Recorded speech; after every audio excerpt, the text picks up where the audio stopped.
Hey there, beer tubers! Welcome back to another episode of Maxwell Starr's Beer Review. This time we're taking a second look, actually, at Labatt Blue, Canada's Pilsner.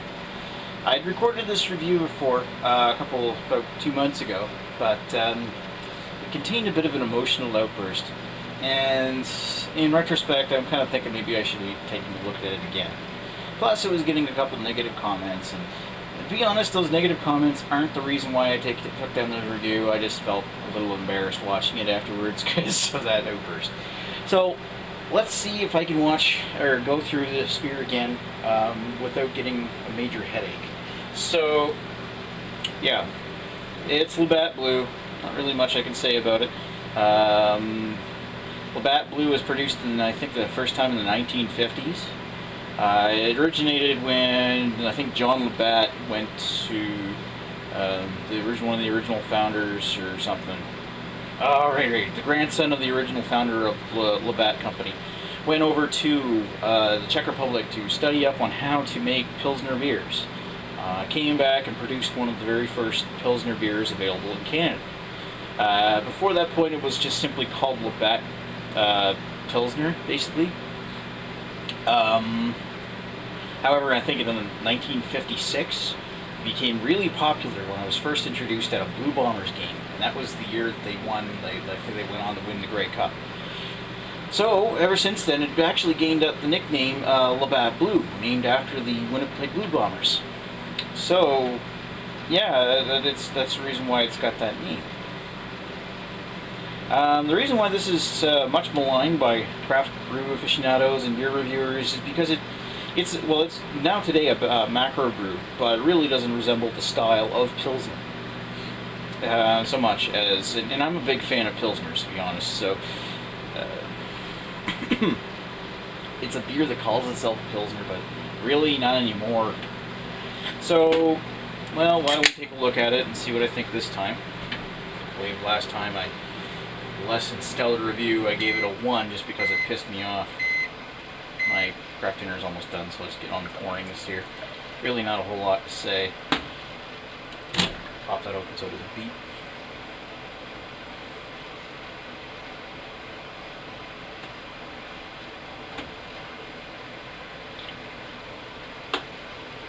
Nice watery head. Let's see. Pour that out there. What's it look like? Put them up to the top of the glass because it's dying so fast. Got a straw golden color. It's a gratuitous amount of head, probably due to the way I poured it and the glass I poured it in. Still, that's quite a bit of head for your typical macro brew. It does look nice, admittedly.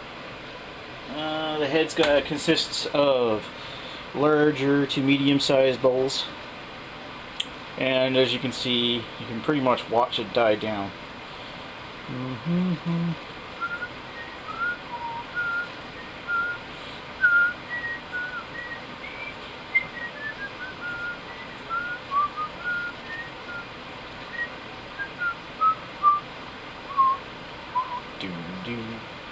Alright, so, yeah, it's about half of that gone. Anyway, it doesn't look bad, and the bubbles are actually given like a bumpy appearance on the top of the beer. So it's not incredibly bad or anything. There's a lot of carbonation in that beer.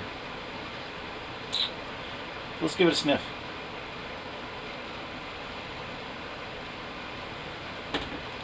It's got a mildly hop, watery smell.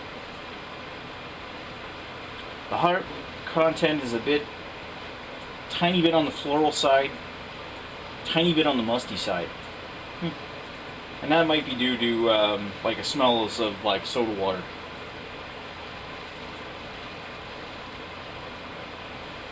There's almost no trace of, there's like a hint of pale malt in there, but there's almost no trace of any kind of other smell. Just a slight sweetness, a bit of a grassy note.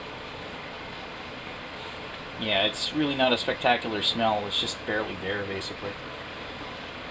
So let's get down to the taste.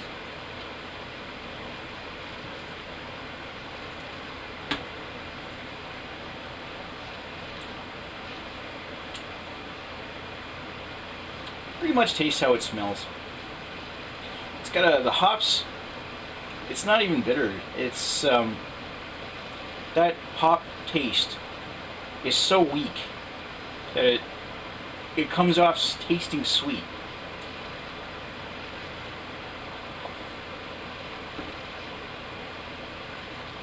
There's a tiny bit of a bitterness sting at the very back, but it's very mild. Like, this can't be anywhere over 20 IBUs. Probably not even 10.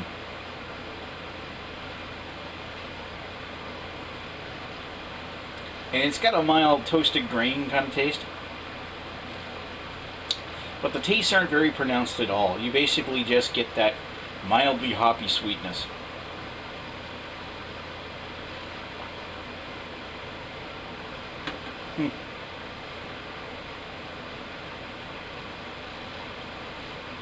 It's well carbonated and it's soft enough.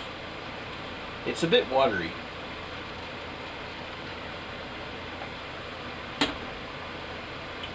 But at least it finishes somewhat dry. There's a little bit of a wetness to the back of the throat, but for the most part it finishes dry.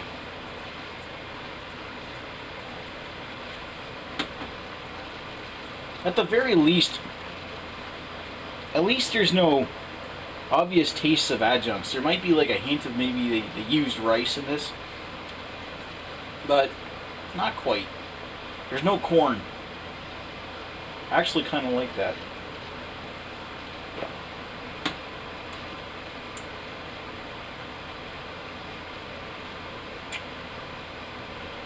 But yeah, mainly it's a watery beer, finishes somewhat dry, with a hint of hoppy sweetness, and a little tiny bit of bitterness sting in the back.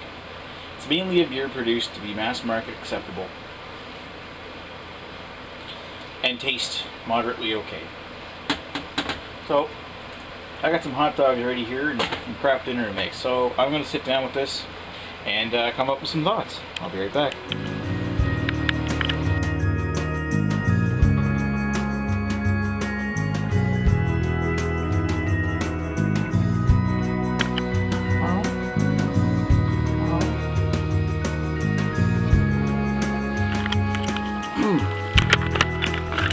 Alright, so what did I think of Labatt Blue?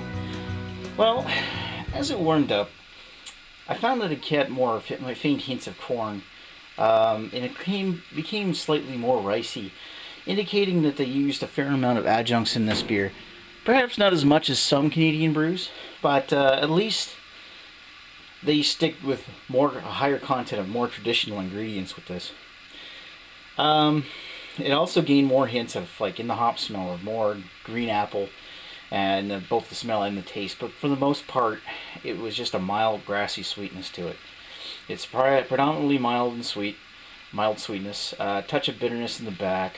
It's very watery, and it's got a somewhat soft, fizzy carbonation. At least its finish is dry and crisp. Found that it's got like a medium to light, probably just light mouthfeel, and honestly, you probably don't need to have a light beer when you've got this one out there, because this one's fairly light by itself. I think the major complaint with this beer here is that it does not match the style. It could not be possibly further from the style. There's much better true Pilsners and even fake Pilsners out there. Ones that pretend to be Pilsners, that aren't quite Pilsners, but you know what, they're still not bad beers. This one, it's not so much a problem that they advertise this as a Pilsner, but that they advertise this Pilsner the world over. People see this in other countries, similar how people see Keith's India Pale Ale, and go, what the fuck is Canada thinking? At least Keith's isn't bad, this is just a basic budget beer. And it's giving Canadian breweries a bad reputation, that we produce shit beer that nowhere near matches the proper style and gives true Canadian beer manufacturers a bad name. We produce some pretty damn good beers up here. We make some pretty damn good beers that match the proper style. This is Canada's most popular beer in the United States. But it's crap. It calls itself a Pilsner, and it isn't. Still, it's not an incredibly bad lager. As a beer, it's not spectacular or anything. It's crisp, light, and refreshing. It's inoffensive, except to craft beer fans. and it's very easy to drink. But it's just that bit where, it calls itself a Pilsner, but it isn't. It's nowhere near. I mean, it's a lager. It's got the same color, but for the most part, the taste and the aroma just isn't there. Kudos to anybody who likes this beer. I'm just not one of them. But I will say that on further review, it's better than I drank it last time. If I was to rate this as a beer, then I'm going to have to give it a 2.5 out of 5 because it's drinkable, it's refreshing, and it's much better than the likes of like Coors Light, and it's probably right up there in quality with like Molson Canadian, and but there's much better beers out there. Anybody who's tried Labatt, why don't you try and give Moosehead Lager a try?